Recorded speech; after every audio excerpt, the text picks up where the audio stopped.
يقول الله سبحانه وتعالى في محكم كتابه المجيد: يا أيها الرسول بلغ ما أنزل إليك من ربك وإن لم تفعل فما بلغت رسالته والله يعصمك من الناس إن الله لا يهدي القوم الكافرين. ويقول أيضا: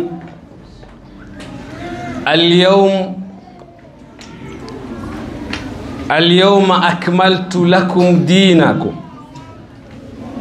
وأتممت عليكم نعمتي ورضيت لكم الإسلام دينا. ويقول رسولنا الكريم صلى الله عليه وآله وسلم: من كنت مولاه فهذا علي مولاه. صدق الله العلي العظيم وصدق رسوله النبي الكريم ونحن على ذلك من الشاهدين والشاكرين. Ndugu zangu, kabla yoyote, kwanza kabisa nitoe mkono wa hongera kwa wasomi wetu, kwa maulama wetu, ikiwemo ndani yao ni masayid na wengineo ni maraji, pia ni masayid, lakini ni maulama wakubwa. Kwa siku kama ya leo ni mkono wa hongera uwafikie maulama hao, lakini vile vile ummati Muhammad jamaa wote waliofanikiwa kuiona siku kama hii ya leo. Lakini kabla ya yote kabisa, صاحب العصر والزمان عجل الله تعالى فرجه الشريف، اللهم صل على محمد وآل محمد. Tumpe pia mkono wa pole katika jambo linaloendelea katika nchi za Kiislamu, na bila shaka tulio wengi tunafahamu yanayojiri katika ulimwengu wa Kiislamu, lakini pia katika dola za Kiislamu kuna mauaji yanaendelea. Lakini hapo tumetoa pole katika unwani hiyo, lakini pia hongera katika upande wa kutawalishwa babu yake na babu yao maimamu wetu katika siku kama ya leo. Mada yangu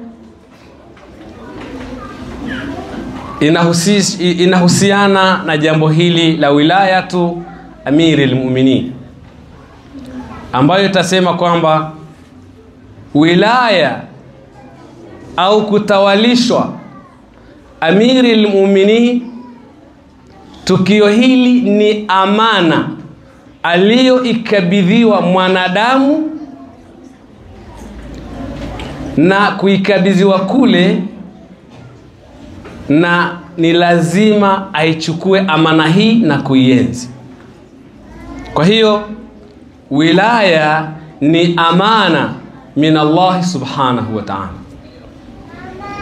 Kwa lugha nyingine tunasema wilaya ni hablun mamdud minas samai ila al-ardh, ni kamba iliyoteremshwa na Allah subhanahu wa ta'ala kutoka mbinguni kuja ardhini.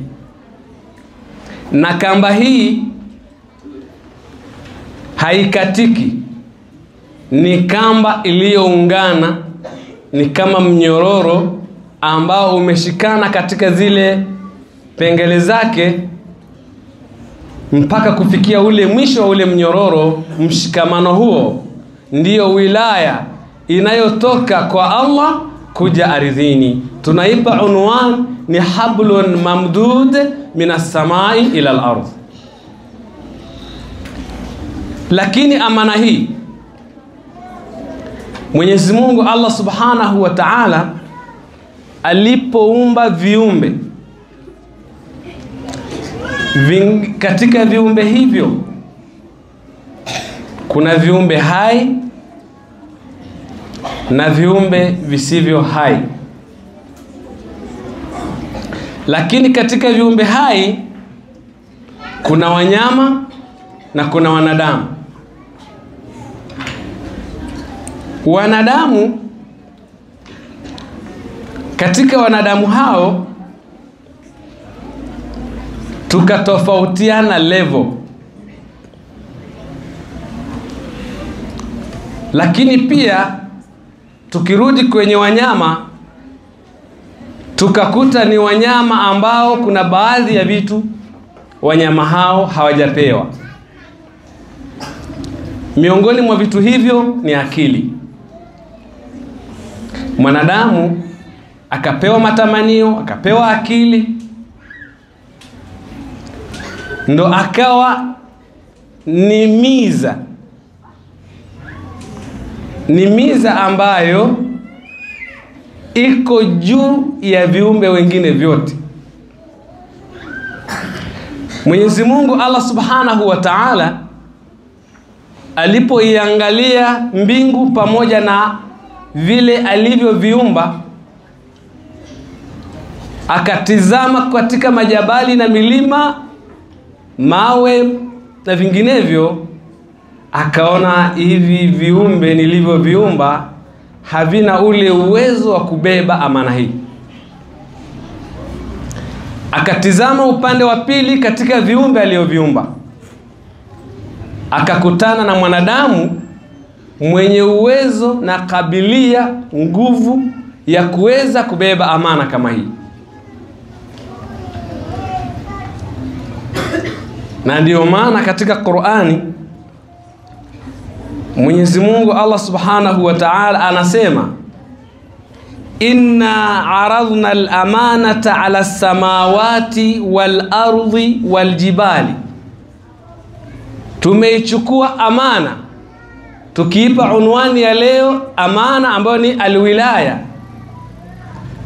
tukaionyesha mbingu na tukaionyesha ardhi na tukaionyesha majabali amana hii. Tukaona amana hii haiwezi kubebwa na vitu hivi. Lakini katika kipengele cha aya kinasema wahamalahal insan, mwanadamu tulipomtizama na ule uwezo aliokuwa nao, tukatambua ya kwamba ana uwezo wa kuibeba amana hii. Sasa tutapigia mstari kwenye wahamalahal insan. Tukitizama aya zingine, mwanadamu huyu anamuomba Allah Subhanahu wa Ta'ala, anazungumza, anasema, Rabbana la tuakhidna in nasina au akhtana, ewe Mola wetu mlezi, tunakuomba usituchukulie na kutuhesabia katika mambo ambayo tumeyasahau au tumeteleza kwa kukosea. Lakini akaendelea anasema, Rabbana la tahmil alaina. Tutapigia mstari tena hapo, ewe Mola wetu usitubebeshe mzigo juu yetu. Katika kipengele kingine kinasema, Rabbana, ewe Mola wetu mlezi, la tuhamilna ma la taqata lana bi, ewe Mola wetu usitutike mzigo mzito ambao hatuwezi kubeba. Maneno haya matatu, wahamalaha al-insan hadhihi al-amana, lakini hapo huyu mwanadamu anasema la tahmil alaina, usitubebeshe mizigo. Tukirudi katika tafsiri ya maulama na wasomi wetu ambao tunawategemea katika mlango huu, wanasema kwamba la tahmil alaina haikukusudiwa wilaya. Huyu mwanadamu anayeomba dua hii hakusudii wilaya. Kuna mambo ambayo mwanadamu ana uwezo wa kuyabeba, lakini sheria imemkataza. Na kuna mambo ambayo mwanadamu hawezi kuyabeba, na anamuomba Allah subhanahu wa ta'ala asimtwike huo mzigo mzito. Rabbana la tuhamilna ma la taqata lana bih, usitutwike mzigo ambao hatuwezi kuubeba. Mfano, sisi kama wanadamu, nitoe mfano wa kawaida ambao kila mmoja wetu anaujua. Tuletewe junia la mchele lenye uzani wa kilo 100. Halafu tumbebeshe kila mmoja wetu aliyehudhuria katika hafla hii. Mathalan, kuna baadhi yetu mzigo huo wataubeba, na kuna baadhi yetu mzigo huo hawezi kuubeba. Kwa sababu gani? Ni mzito kwao. Kwa nini ni mzito? Kutokana na ile level na kuwa na nguvu ya kuweza kustahamili kubeba mzigo kama huo. Sasa Mwenyezi Mungu hapa anasema Rabbana la tuhamilna. Mwenyezi Mungu akatufundisha tuombe na tuseme katika ummati Muhammad, tumuombe Allah kama mlezi asitutwike mizigo ambayo hatuwezi kuibeba. Lakini pia katika kipengele kingine, la tahmil alaina isran. Neno isran ni mzigo ambao kisheria na kikanuni haupaswi wewe kuingia na kuubeba mzigo huo. Kwa maana yake wahamalaha al-insan, ile amana ambayo imeonekana kisheria binadamu anaweza kuibeba, ndipo Allah subhanahu wa ta'ala alipotizama kwa upande huo, akaona moja ya vitu ambavyo mwanadamu anaweza kabeba ni alwilaya. Mwanadamu yeyote anakabilia ya kuenzi, lakini pia kubeba ile amana, kwa maana yeye kuteuliwa kuwa ndiyo mtawala wa zama au wa wakati huo. Masahaba walipokuwa wakiishi na Bwana Mtume sallallahu alayhi wa alihi wasallam, Allahumma salli ala Muhammad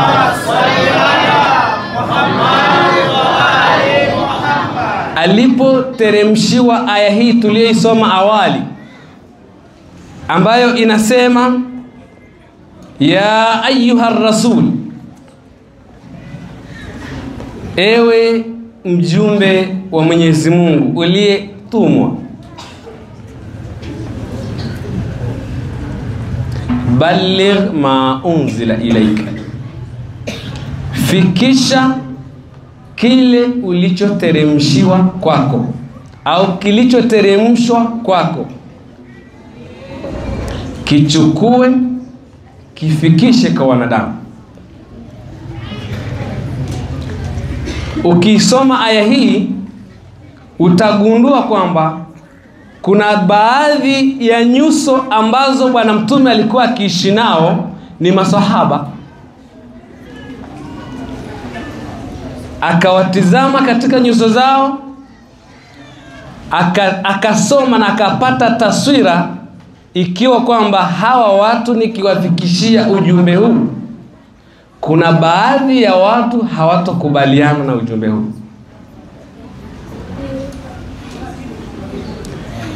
ikawa sasa akitafakari namna ya kuwafikishia watakao kubali na kukubaliana na ujumbe huu, na kuna wengine ambao akiwatizama pia anaona hawakubaliani kabisa na ujumbe huu, akatahayari. Mwenyezi Mungu ndipo akatilia mkazo akimwambia, ya ayuha rasul balligh ma unzila ilayka min rabbika wa in lam taf'al, kama hautofikisha ujumbe huu fama ballaghta risalatahu, itahesabika haujafikisha ujumbe wa Allah subhanahu wa ta'ala ambao ulipaswa ufikishe. Kwa wale uliowatizama na ukawa na hofu, Mwenyezi Mungu kamjibu akasema, wallahu ya'asimuka minan nas, Mwenyezi Mungu atakulinda na kukukinga na vile vitimbi vya hao uliofikiria na ulivyotizama kwamba wanaweza wakaleta upingaji katika swala hili. Kwa sababu ulitizama ukaangalia kuna tanafus ambayo inapatikana katika maisha ya hao watu kuelekea matangazo yako uliyoyatangaza ukisema zimebakia siku chache mimi nitaondoka duniani, lakini ulishagusia katika matukio kadhaa ukimtangaza Ali ibn Abi Talib kama ni waziri atakaye kuja kuchukua mikoba baada yako. Kwa maana hiyo wewe usiogope hayo, kwa kuwa tayari taswira ya baadhi ya watu tunaiona. Wewe wafikishie, kazi yako ni kufikisha. Wallahu ya'asimuka minan nas, inna Allaha la yahdi alqauma alkafirin, hakika Mwenyezi Mungu hawaongoi watu waovu au watu makafiri, wale wapingaji. Kalimatul kafir fil Qur'an, baadhi ya tafasiri ina maana ya kupinga au ina maana ya kuacha.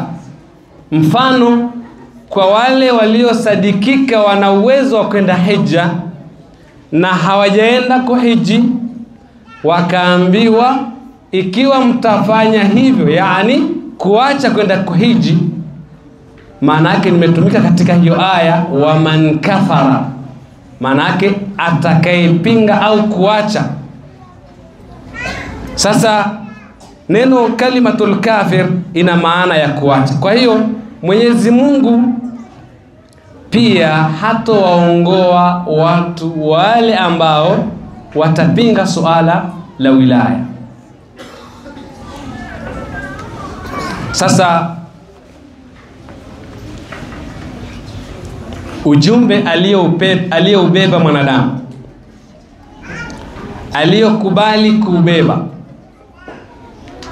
kama nilivyotangulia tukasema wanadamu tunatofautiana uwezo,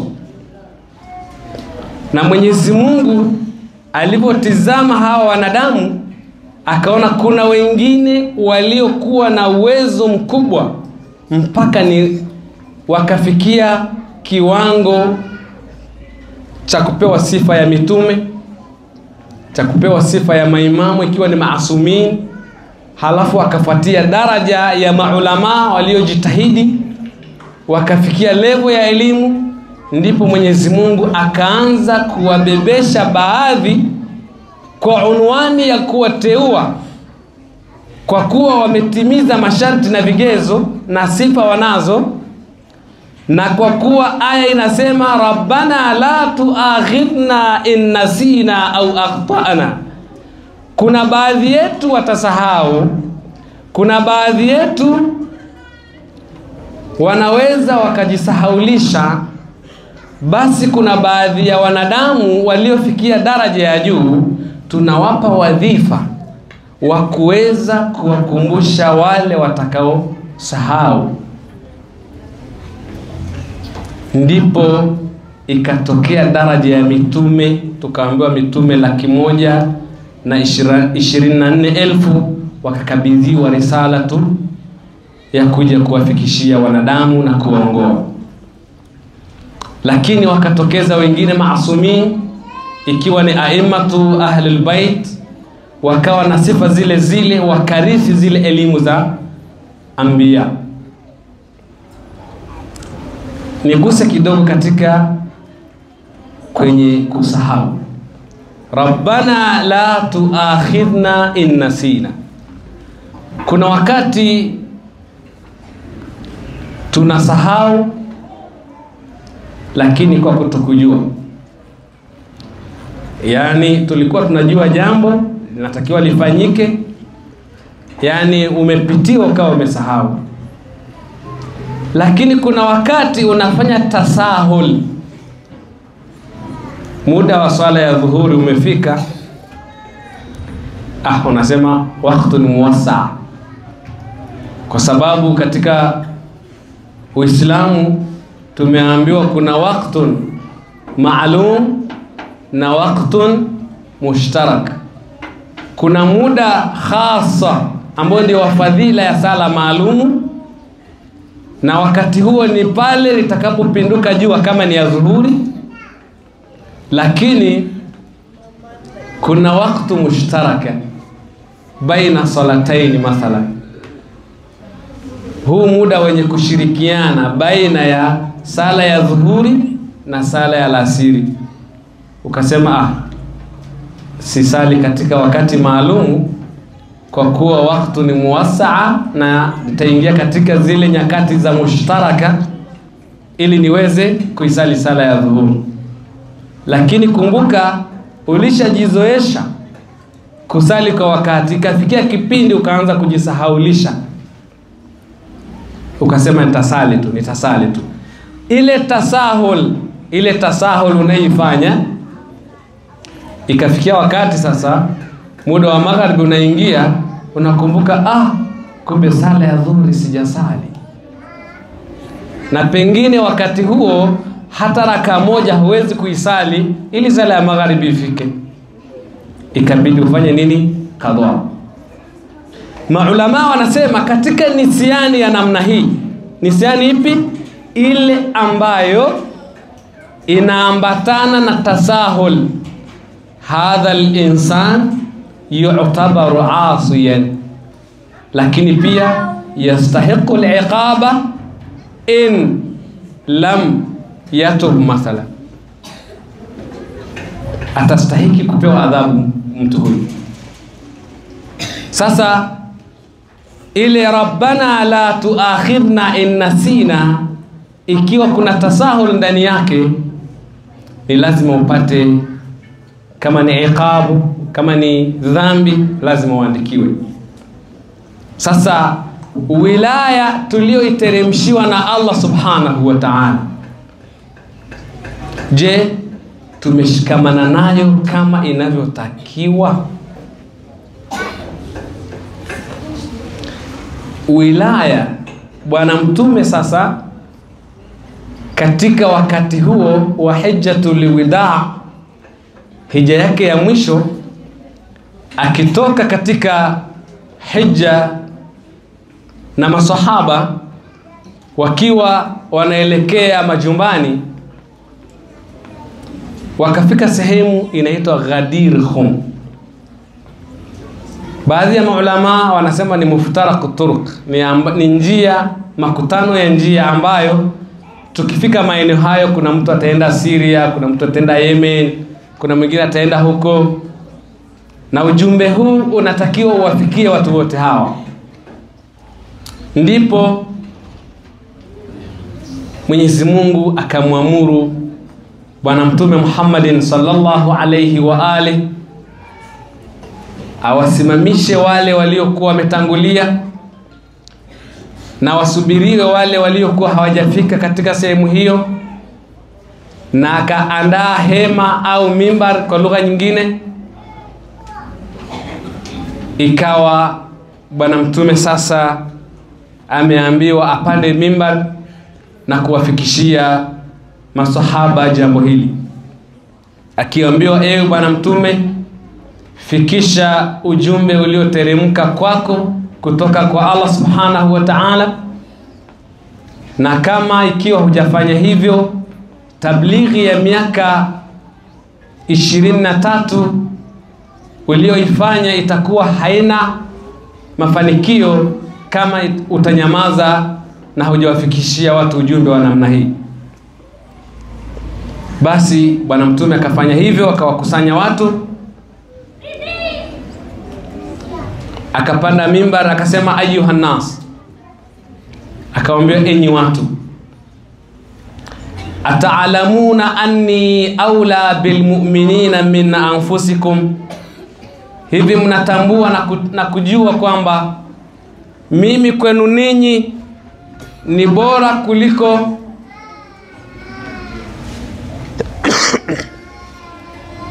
ni bora kuliko ninyi kwenu, yani mimi ni bora kuliko nyinyi mbele ya nafsi zenu? Hao masahaba wakasema naam ya Rasulullah, ni kweli unayazungumza, ni kweli.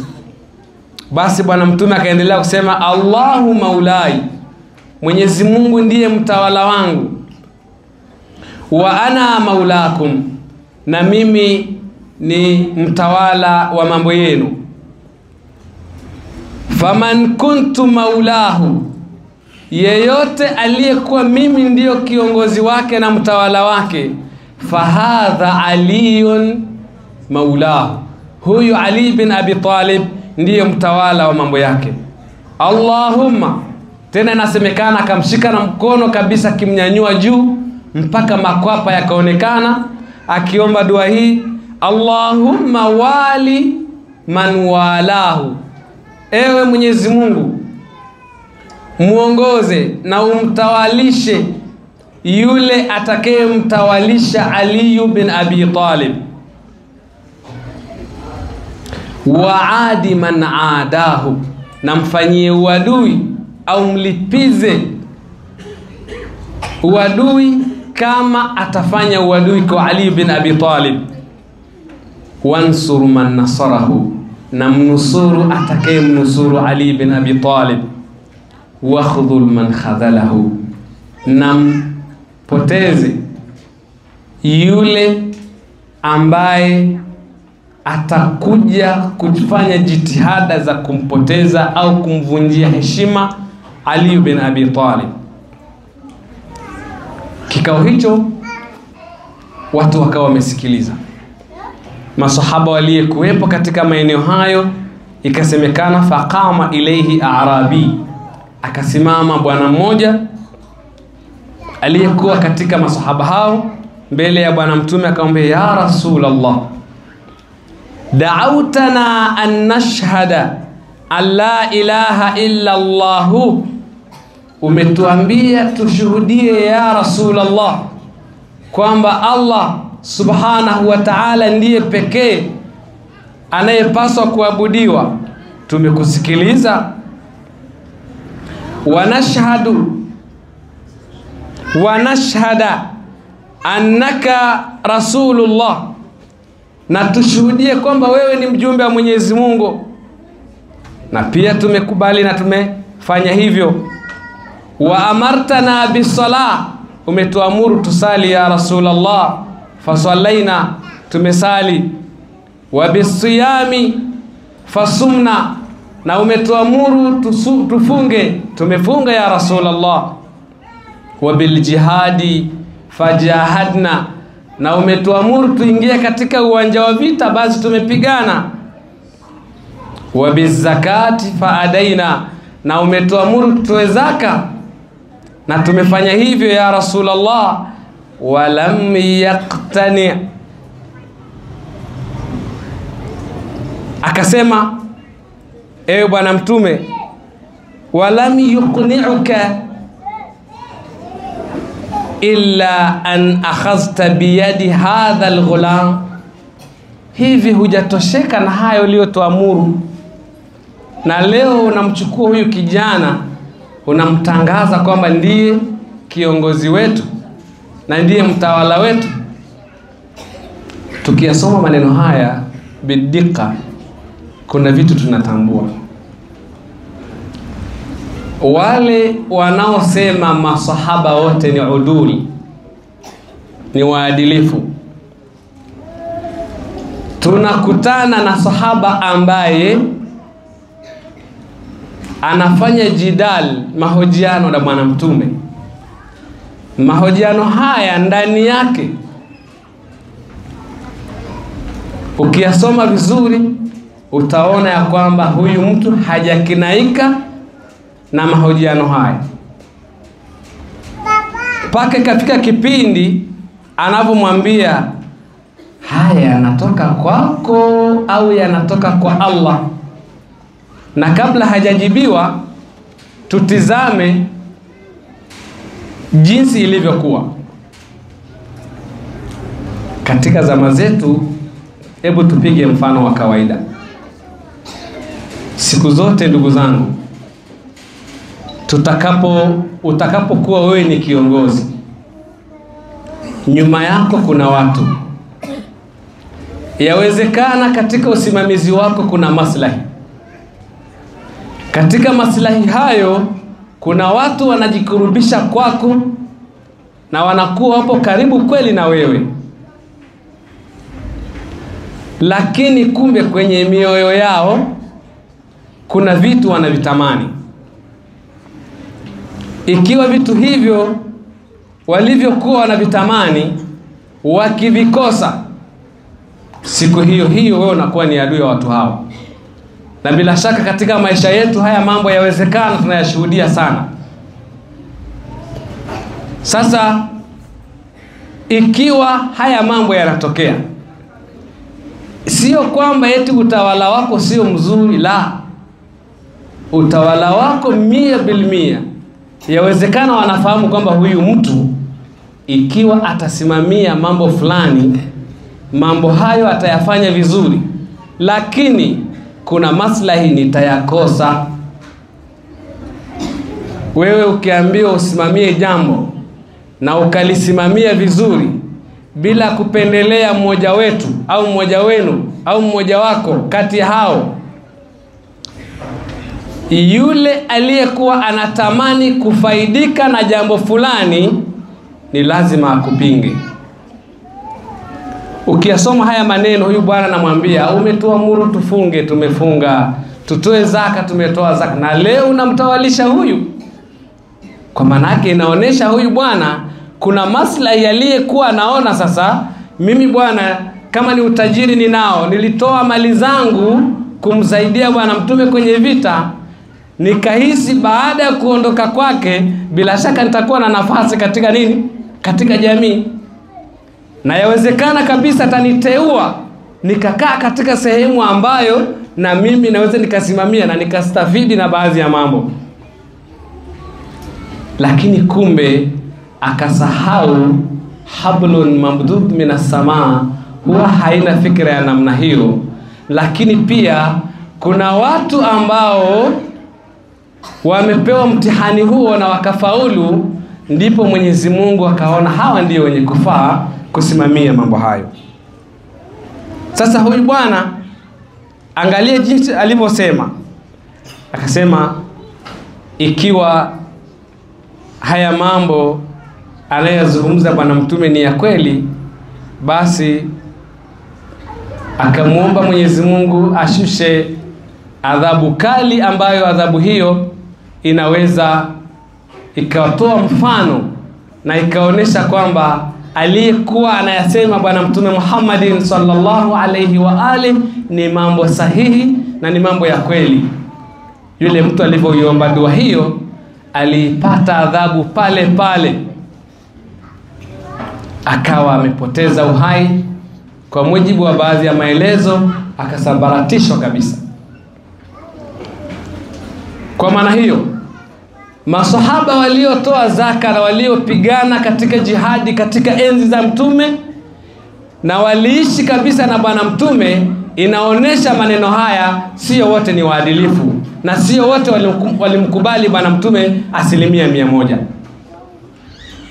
Sasa basi, baada ya hapo wale watu walipopewa somo hilo wakajifunza, ndipo sasa Bwana Mtume akakamilisha habari yake ya kumtawalisha Ali bin Abi Talib ikiwa kama ni kiongozi, aliposema man kuntu maulahu fahadha Ali maulahu, huyu Ali ndiye mtawala wake, Allahumma wali man walahu, akawa ametawalishwa pale. Lakini Bwana Mtume alimvalisha vazi tukufu, vazi ambalo kwa lugha nyepesi tunasema ni amama nyeupe, akamvalisha na akimtangaza kuwa ni kiongozi wa umma baada ya Bwana Mtume. Akaisoma aya hii, al-yawma akmaltu lakum dinakum, akasema leo nimekukamilishieni dini yenu, wa atmamtu alaykum ni'mati, na vile vile nimekutimizieni neema yangu, wa raditu lakum al-islam dina, na vile vile nimeridhia na nimekupendeleeni Uislamu uwe ni dini yenu. Ndipo sasa masahaba na wale wote waliohudhuria na waliosimama wakaondoka wakimuelekea Bwana Mtume na wakimpa bai'a Ali bin Abi Talib.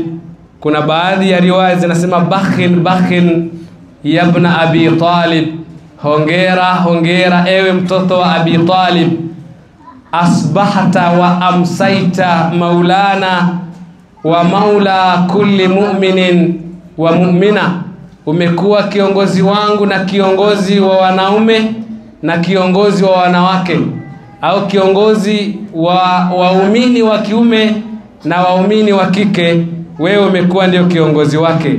Lakini kuna riwaya nyingine inasema hani allaka yabna Abi Talib, hongera hongera ewe mtoto wa Abi Talib, umekuwa ni kiongozi wa waumini wa kiume na wa kike, wakimpa hongera na bai'a. Masahaba wengi kwa mujibu wa historia, masahaba wakubwa wa Kiislamu ndiye waliohudhuria katika hafla hiyo, na wao miongoni mwao walimpa bai'a Ali bin Abi Talib. Sallu ala Muhammadin wa ali Muhammad. Allahumma salli ala Muhammad wa ali Muhammad. Sasa kwa kuhitimisha maneno yangu, nipende kusema ya kwamba jambo aliloliamuru Allah subhanahu wa ta'ala lifanyike, hakuna mjadala kwa kiumbe yeyote yule kuweza kutia komenti, na bila shaka ni ile komenti ambayo inapinga suala la Allah subhanahu wa ta'ala. Kwa maana hiyo, siku kama ya leo, Ali bin Abi Talib na sisi sote tulioko hapa tunaungana na utawalishwa huu ukiwa kama kiongozi wa waumini, na tukiwa tuna furaha ujumbe ambao ulikabidhiwa umeutekeleza vizuri, na sisi ambao tumefikiwa na ujumbe kama huu, kama tulivyotangulia kusoma aya zilizotangulia, wa hamalaha al-insan, ujumbe huo au wilaya hii, ya Rabbi tunakuomba utusaidie na utupe werevu na ufahamu wa kuweza kuibeba amana hii. Lakini vile vile tunakuomba ya Rabbi, ewe mlezi wetu, usitutwike mizigo ambayo tutashindwa kuibeba. Lakini ya Rabbi, kuna mizigo tunayoweza kuibeba lakini sisi wenyewe tunafanya tasahul na uzembe. Ya Rabbi, tunakuomba utuzindue tuweze kuibeba mizigo hiyo kama ifuatavyo na kama ilivyo na kama ilivyotakiwa. Ya Rabbi, wale wote ambao wanapitia mazito, wanaopitia magumu, wanaopitia maradhi hapa nchini na nje ya nchi, Mwenyezi Mungu tunakuomba wafanyie sahali, wafanyie wepesi, waweze kuishi na wilaya na waweze kuitukuza wilaya ambayo uliahidi na ulitukabidhi na ukawakabidhi wale waliostahiki kukabidhiwa na wakatufikishia ujumbe huo salama. Sisi ndio tukasahau na tukawa si wenye kuyatekeleza vyema maagizo yako. Ya Rabbi, tunakuomba utusamehe pale tulipoteleza. Lakini pia hudhuru mliofika hapa, yawezekana katika maneno tuliyoongea ima kuteleza kwa ulimi. Sisi ni binadamu, tunakuombeni radhi kwa pale tulipoteleza. Tuombe maulama wetu, mashekhe wetu na wale waliosafiri wako mikoani na nje ya nchi. Ewe ya Rabbi, uwarejeshe salama katika nchi yao, katika sehemu yao ya makazi, ili waje wasimamie wilayatu Ali ibn Abi Talib.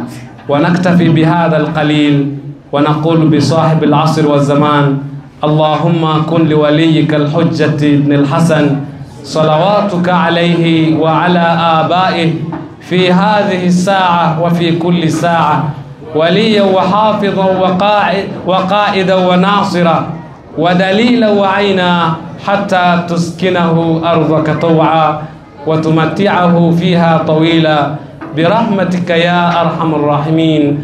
وصلى الله على محمد وعلى أهل بيته الطيبين الطاهرين مع الصلوات. صلي على